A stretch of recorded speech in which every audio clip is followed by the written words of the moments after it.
Ja sam stopirala, ti si stao. Situacija je jasna. Dokle ideš? Ode, Bojane. Aj, vozi. Ja sam Lola. Vodim te na Kajic. Ka Banja. Ovo ti je moja druga kuća. A ko ste vi? Mogu ti reći da ti ne bude šok. Najbolje je da mu ne govorimo da si mu sin.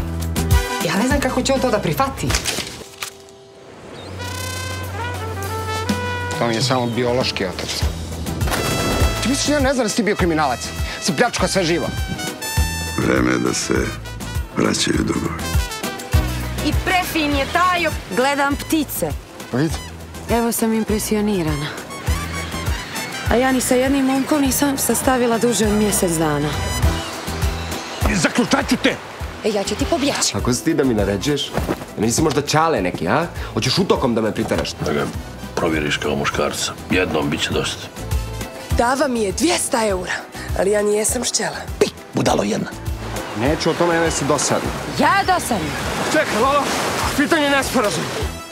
Sve je to moje, a ništa nije moje, ljubav. Uzmi ili ostavi, ja nemam šta više ti dam. Imaš sina.